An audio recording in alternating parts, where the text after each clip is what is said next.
Բարձր հարգելի գործընկերներ, 6 տարվա ընթացքում հասցրել էի կարոտել այս ամբիոնը և կարծում եմ, որ այն տոնայնությունը, որով սկսել են քննարկումները ազգային ժողովում, հուսադրում են, որ մենք կարող ենք երկրի առաջ ծառացած խնդիրներին լուծումներ գտնել։ Ես նախ շնորհավորում եմ ազգային ժողովի նոր գումարման ընտրությունը և արդյունավետ աշխատանք եմ մաղթում բոլորիս։ Քննարկում ենք Ռուբեն Ռուբինյանի թեկնածությունը ազգային ժողովի նախագահի պաշտոնում։ Ես նախ ուզում եմ ասել, որ պարոն Ռուբինյանին շատ վաղուց եմ ճանաչում, ամբողջ նրա քաղաքական կարիերայի ընթացքում ես ուղեկցել եմ նրան, նա ուղեկցել է ինձ, տեսել եմ նրա ուժեղ և թույլ կողմերը, բայց ակնհայտորեն ուժեղ կողմերը շատ են, և ես կարծում եմ, որ պարոն Ռուբինյանը ընտրվելուց հետո մեծ պատասխանատվությամբ և նվիրումով կկատարի այն պարտականությունները, որոնք վերապահված են ազգային ժողովի նախագահին։ Ես նաև ուզում եմ շարունակել պարոն Ռուբինյանի բացած թեման իշխանության և ընդդիմության հարաբերությունների մասին ազգային ժողովում և մենք երեկ ի նկատի ունեմ կառավարող ուժի ներկայացուցիչները ավելի շատ խոսեցին ընդդիմության մասին, բայց դա խոսակցություն չի ընդդիմության մասին, դա առհասարակ խոսակցություն է իշխանության մասին, որովհետև քաղաքացին, երբ որ գնում է ընտրության, այդ թվում նաև հունիսի 7-ին, գնացել է ընտրել է իշխանություն, որի մի մաս է ընդդիմությունը։ Եվ շատերս լավ գիտենք, թե որն է ընդդիմության դերակատարումը իշխանության մեջ՝ հակակշռել և բալանսավորել։ Սա ինչի համար է հարյուրամյակներով գրվել, մշակվել այս օրենքը, որպեսզի այդ համագործակցությունից լավ լինի միայն քաղաքացուն։ Երբ որ ընդդիմությունը գալիս է լավ գաղափարներ է առաջ քաշում, կարողանում է հանրային դիսկուրս ապահովել դրա շուրջ, իշխանությունը պետք է այդ ծրագրերը իրականացնի այն ժամանակահատվածում, երբ որ ինքը իշխանություն է։ Եվ երբ դա իրականացնում է, արդեն ընդդիմության գործն է ներկայացնել, որ դա իր առաջ քաշած գաղափարներն են, եթե չկարողանա դա իր պրոբլեմն է, բայց սրանից շահում է միայն քաղաքացին։ Ինչ է տեղի ունեցել հատկապես նախորդ 5 տարիների ընթացքում։ Մոտավորապես տեղի է ունեցել այն, ինչ որ տեղի է ունենում վերջին 26 ժամերի ընթացքում։ Հարգելի ընդդիմադիր գործընկերներ, քաղաքացին արդեն որերորդ անգամ քվեարկում է հանուն իրական Հայաստանի, բայց դուք դեռ դեգերում եք պատմական Հայաստանում։ Քաղաքացին մերժել է սա, և եթե տվյալ դեպքում ուժեղ Հայաստանը շարունակի այդ տրամաբանության մեջ զարգանալ, արժանանալու է մյուս գործընկերների ճակատագրին, երբ որ գրեթե 60-70%-ով կրճատվեց նրանց խմբակցությունը և հաջորդին ընդհանրապես այստեղ չեն լինի։ Ես ընդդիմության և իշխանության հարաբերությունները այս տրամաբանության մեջ եմ հասկանում, և մենք պետք է աշխատենք միասին այդ ուղղությամբ։ Այս թեզերի մեջ էր նաև այն, որ օրինակ Քրիստինե Վարդանյանը ասում է. մենք այստեղ չենք անցյալը վերադարձնելու համար։ Այն թեզերը, որ դուք եք առաջ քաշում, դուք անցյալը չեք վերադարձնում, դուք անցյալն եք։ Տիկին Արեգա Հովսեփյանը ասում է. մենք նոր երիտասարդ քաղաքական ուժ ենք, չէ՞ տիկին Հովսեփյան։ Ձեր քաղաքական հայրերը հին են,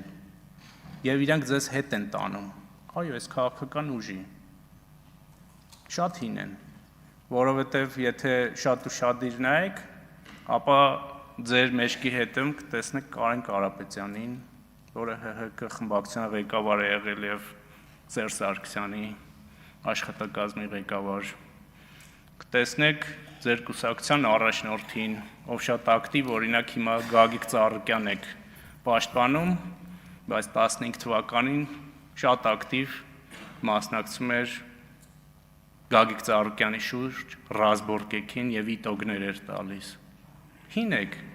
երբ որ ձերբազատվեք այդ գաղափարներից ու այդ մարդկանց ազդեցություններից, մենք կունենանք մեր ժողովրդի ուզած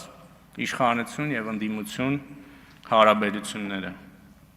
Ես մի քանի թեզերի եմ ուզում անդրադառնամ, որ այստեղ հնչել են։ Մասնավորապես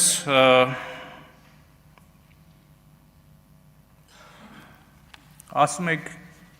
անընդհատ փորձում եք այստեղ առաջ քաշել են գաղափարը, որ իշխանությունը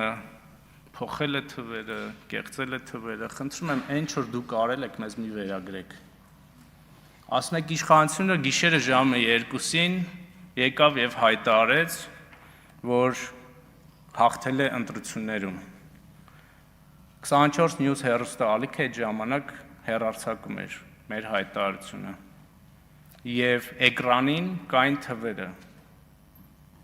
Եթե շատ ուշադիր նայեք այդ թվերին, ապա կտեսնեք, որ ձեր թիվը մոտարապես +-1%-ի սահմաններում է փոխվել, ձեր թիվը մոտարապես +-1%-ի սահմանում է փոխվել, մեր թիվը փոխվել է +-2-3%-ի սահմանում։ Սահմանադրական դատարանում ձեզանից ոչ մեկը